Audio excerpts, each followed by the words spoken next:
This is episode number 127, The Infrastructure of Freedom. I'm Kathleen Wiley, a Jungian psychoanalyst in North Carolina, and I am here with Deborah Henson-Conant, a composer, a mentor, a harpist, a creative, and a wonderful performer who's going to be in Salzburg in September. So check her out if you're there. So, Deborah, do you want to kick us off here with Sure. how we got to this topic? Yeah, and it's really funny because when I heard you introducing me, I was like, well, right there, that's the problem. Right there, that's why I need an infrastructure. When you were like, a mentor, a composer, a performer, one of the things I'm really dealing with, really struggling with right now is as each part of my career expands. And because I'm creating it uniquely, having the infrastructure to support that is something that I'm looking. How does that happen? Mm-hmm. And it's really easy to say, well, just get a manager. Well, it's not really. Maybe other performers can get managers, but my life is really created out of putting it all together, not just performing, not just mentoring or teaching, not just creating, but how all those things fit together. And that's part of what makes my work what it is. And that's part of what makes my teaching what it is, that I have performed what I create, that I can break it down, so all of those things fit together. And yet, anytime my career starts expanding, the logistics become almost impossible. And so I made a commitment for the next 12 weeks, during which there's the launch of a new class, the launch of a new piece of music, and a wonderful performance with the Salzburg Philharmonic and harpist Evelyn Huber at the beginning of October. All these things are happening at once, and being able to support the logistics of that are a huge challenge. And so rather than just sort of like flail around, I thought, what if I made a handbook? For my own life, that then others, because I'm sure I'm not the only person who is struggling with your creativity just because of infrastructure. The infrastructure isn't there. Like I hear people like, I want to use a looper, but I don't know how. I don't know how to hook it up. Oh, I want to make YouTube videos, but I don't know how to hook up my, there's all the logistics. I want to put them out there, but I don't know how to do this, or I don't have time to do this and this and this and this. And you can't get somebody to help you, because then you would have to train them how to do that. And then you're spending your time training somebody. Right. So Kathleen, let's look at this from, how would Jung look at this? Well, for Jung, and I think in working as an analyst, we're always looking at what is this outer world dilemma mirroring that's an internal reality. And you and I we're talking a little bit in those veins before we went live here. For those, and by the way, for anyone who's watching live, please join in our conversation. We're not here with answers, as you can well tell already. We're here to explore. So if you have comments and things you'd love to chime in, we'd love to hear it. So you can add it in the chat, and hopefully we'll see it. So I'm not so sure that's at this moment what it is that you're feeling the need for. One of the things that I heard, and I had said to you off camera, is every time I want to upload a YouTube video, which I rarely do, and it's to my private channel, I go to the notebook where I printed a handout you created years ago for Hip Harp Academy that said, this is how you upload a video. This is how you create your channel. This is how you upload the video. This is what you do with it to get me the link. And I go to that. I have all of your information on how to use a looper, how to set the amp up. You've created a handout on that. And I have that printed in a notebook somewhere. And so in some ways, it's almost as if you've already built a lot of instructional handouts to hand to someone that you're saying, do this on my behalf. And here's how. It's already created, but it's lost. My fantasy is it's buried somewhere among a million files on the computer. Right. Um, Which is really interesting. As you're saying that, I'm thinking about this in archetypical terms. It's like a buried treasure. It's like the buried key. And I suspect that we all have things like this, right. especially, I mean, it's the other side of creativity. It's Hmm. this the infra, which is why I'm calling it the infrastructure of freedom. It's the unsexy part of creativity that is absolutely essential. And you're right, it can get lost because there's just so much of it, and like, where do you put it? And as I was speaking to you, I was thinking, what is this? A series of starts as a series of blog posts, and then, I don't know the form in which it's going to be most helpful, not only to me and my team, but also to other people in the world. Because that's also, we talked about this in terms of being an artist, a mature artist, an artist of a certain age. You're no longer the emerging artist. You're the Right. artist who is combining new creations with teaching and with documenting them for others. And then in this day and age, you're also managing marketing Hmm. and creating an audience and managing a team and then making enough money to pay for that team. There's so much that sort of builds up in being independent and creative that has Hmm. nothing to do with creativity. Yeah. And I think this in general is so powerful. There is so much that supports creativity that we don't think of as creativity. For example, one of the things that I talk about in one of my classes is that if you are trying things that are tricky, and I'm always telling people, do a bad job, sit down and Hmm. pretend you're doing it, but you have to make sure that you are doing that in a safe environment. You can't do that in an environment where someone might walk in and say, "What the heck are you doing?" So that, and you were talking Right. before about protection, about safety, and Hmm. that is, somebody's writing, "Hey, oh, I thought you wrote heavy." It's like heavy. Yes, it is, but maybe I just need new glasses. Um, there's this level of, you're absolutely right. There's a level of protection. I'm just thinking about sex. Yeah. There's a level of thinking about the logistics before you can have the freedom. Yeah. Yeah, I mean, we played around. We settled on the infrastructure freedom. There is the support. I'm thinking about houses. The framing is not the glamorous part of the house, but without adequate framing, doesn't matter whether you put sheetrock or plaster or beautiful wood panel or, Mhm, mhm, it doesn't matter. It's got to mhm. have the 2x4. It's got to have the studs in order to to support what's beautiful that we Right, see, that we want to look at every day. And in a way, I think that's what you're talking about. The right. infrastructure is Yeah. it's what are the 2x4s that all of this is going to get nailed to, so to speak. Yeah, it's like a Um, level of stability and integrity.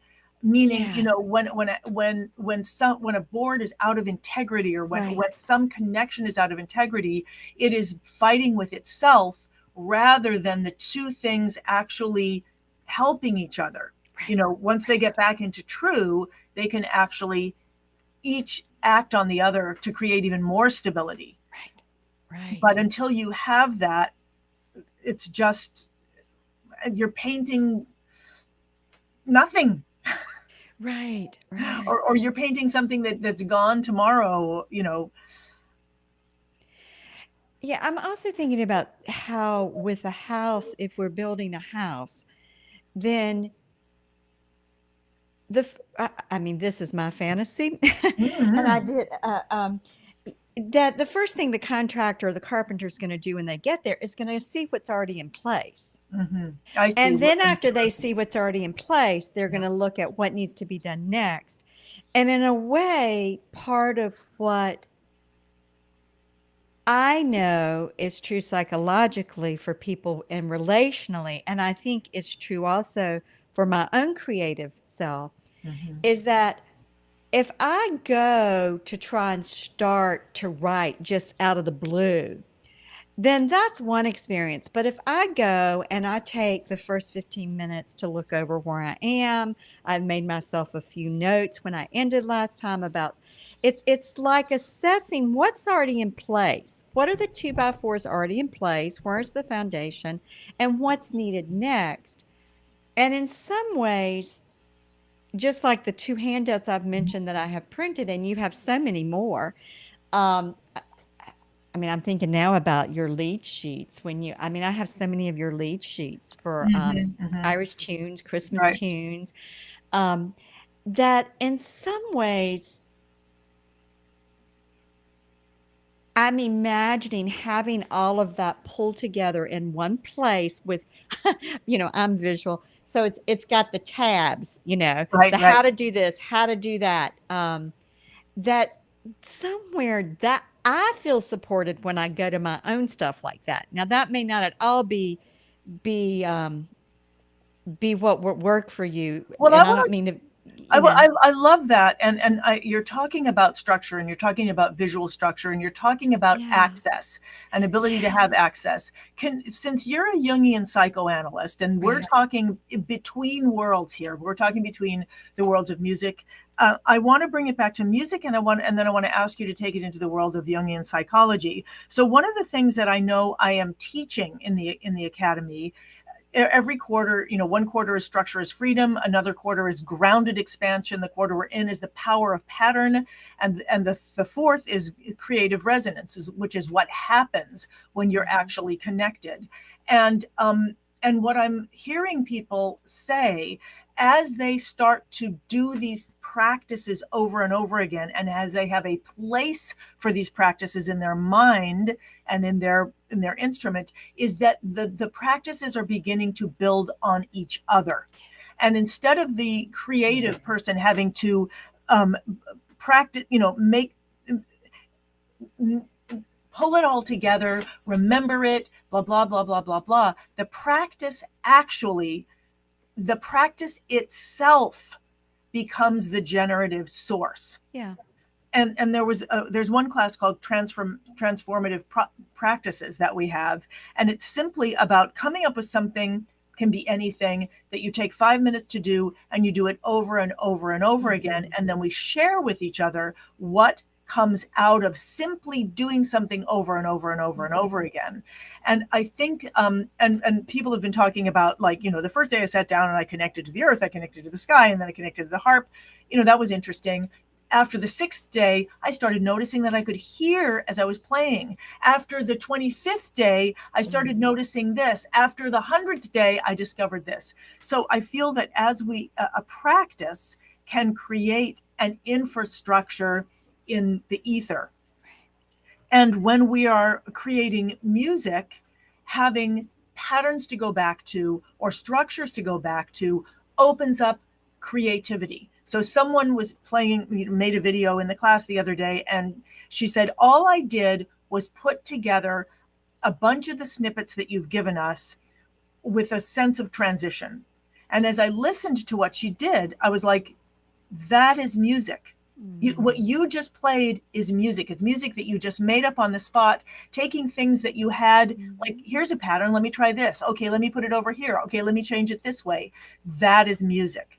So Mhm. these are examples of infrastructures that support creativity, either in a larger sense or in the moment. Mhm. Mhm. And they support infrastructures for creative freedom, because in each case it gives one the experience of freedom. Now,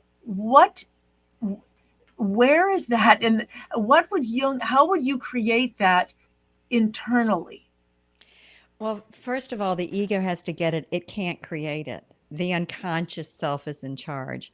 The ego can invite it by being willing to be in dialogue and relationship with whatever is coming up inside of oneself.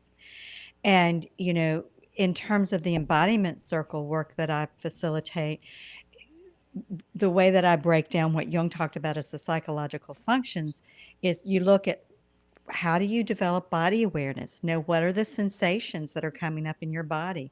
What are the primitive affects, those innate emotional responses that have lasting power? And then looking at, are your muscles tight? Are you relaxed or are you tense? Is the energy flowing or is the energy blocked? Wilhelm Reich was a psychoanalyst who did a lot around um, what he called body armoring, patterns of muscular tension, and how that affects one's sense of self and a way of moving in the world, both positively and negatively. Looking at what's one's breath doing, because our breath is the first point of connection between how the outside world is impacting the inside world. Because when something in the outside world scares us, the breath gets shallow and fast. So looking at that, beginning to be aware of the chatterbox in your mind, what's going on there and how it's affecting you. Connecting what that chatterbox is saying to the sensation in your body that's getting triggered and the affect that's coming up. From a Jungian point of view and a psychoanalytic point of view, wherever we get stuck or blocked, it's usually related to a historical pattern where there is some undigested or unmetabolized, unintegrated, that all means the same thing, bit of affect. So there's a strong emotional reaction that sideswipes us, that gets us off center, that when we get into those strong emotional affects, we can't think outside the box. Right. And in some ways, part of what Jungian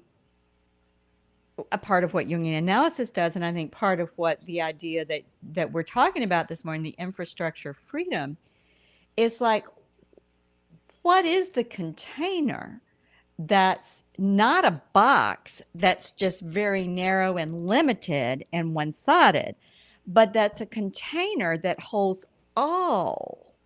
And from a Jungian point of view, in terms of the self, is like all bits of self that can hold body sensations that we are having that produce these thoughts and images alongside thoughts and images that we're having that are incongruent with that evoke another set of body sensations. And being able to hold it all together, and then the organic processes of the self that are unconscious will help something integrate. And so in some ways, the infrastructure of freedom, to me, feels like some container to be able to hold those bits together so that there is something that comes out of that. That's, the principle of math, the sum is greater than the total of the parts. Well, yeah, I'm also hearing, and I can't really read my notes, but that I wrote down as you were speaking, I wrote down presence or awareness, starting with presence or awareness of self and of the chatter. Yeah. So of what things that aren't complete, that they're still flying around. Okay, so presence or awareness. Second is some kind of something that's fundamental to what we're doing. Not the complexities, but the elemental structure of it, whatever it is. Yes. And then finally, what is in the way and what is enhancing it? So what's in the way of any particular thing? Often it's thoughts. Well, it has to be more complicated, or it has to be this, or it has to be that. So awareness of the self and the chatter, a fundamental structure, and what's in the way right now, or what's missing right now. Right. And then what I'm hearing you say is that once we can inhabit that thing, even imperfectly, what comes out of that is what we're looking for. Yeah, one of Jung's basic concepts is what he called the transcendent function. And he says when we can consciously hold the tension of the opposites, a uniting third emerges. So let's just say I'm holding my conscious desire to write this book, to create this. But I'm also alongside it holding this unconscious kind of, I don't know what I'm doing. This isn't going to be good enough. Somebody's not going to like it. All that niggling stuff that's in the body. But if I can hold on to both without judgment and consciously dialogue and sometimes feel ping pong between the two, then those organic processes of self can work to unite them. And there's the energy to move forward. You know, So what I'm we don't, hearing, go on. yeah, I was going to say, we don't move forward by cutting off one side just because it's Mm-hmm, problematic, mm-hmm. because then we cut off psychic energy. We lose access to fuel we need. I see. Okay. So what I'm hearing in terms of the transcendent third Mm-hmm. in this particular case is, here's this creative freedom that I was taught as a child. And here's this logistical infrastructure that I never had as a child. Mm-hmm. So these two things, and it has all come to a head right now because the creativity is getting bigger and bigger and more wide, and the that thing isn't holding it together. But if I can stand in the two of, just hold the two of them together Right. without judgment and allow them to act on each other somehow together, the transcendent third. Yeah, and I want to add, and the key from the Jungian perspective and the psychoanalytic perspective is not just holding it together Mhm, cognitively and mhm, intellectually, but mhm. being willing to suffer, feeling the emotional states associated with both. So I'm hearing this. I remember somebody saying there are no contradictions in life, only paradoxes, and Right. being able to stand in that Right. paradox is what allows you to be rich, Right. That's to right. have a rich experience. That's right. That's right. Yeah. All right. So for me right now in this moment, moving into the game that I'm playing of creating the infrastructure of freedom, um, it is to just stand in the inhabit those two things, maybe just in a morning meditation, inhabit the feeling of having an infrastructure that is supportive, and inhabit the feeling of what creative freedom is, and then move forward with this game in Yeah, and let the two talk to each other. I mean, I think that's, if there is a technique of analytical psychology, it's active imagination. It's dialoguing and trusting that even if the dialogue seems mundane and inane right, and right. useless, that there is power in that relating. All right. Well, Okay. we're at the end of our time, and that is, I have no idea how I will be going about this. Hmm. And yet, I think that is exactly how it is to be begun. Right, right. Yes, yeah, yeah. And for me, this has been a wonderful reminder that when I sit down to do my creative work, to let myself have the framework that's there. That I'm not having to start out of the blue, that it's not, that there is a framework that's already in place if I just let myself see it and feel it. And I think that's, for me, the practice that I want to really focus on for these next couple of weeks is the practice of really seeing the framework that's already there. And it's so interesting because as you say that, I realize, that's something that I've always had since a little kid. Mm-hmm. There's always been a framework, whether it was a story or whether it was a feeling, whatever it was, to know that that's the thing that the creativity is coming out of. And therefore, I think that's why people are like, oh, you can just always be creative. Well, that awareness that it's not coming out of nothing, Right, it's actually connected to something that's there. right, right. That's beautiful to hear you say that. Well, Kathleen, I loved our conversation before we got on. I loved our conversation on. I hope that everybody else who took part in this conversation enjoyed it.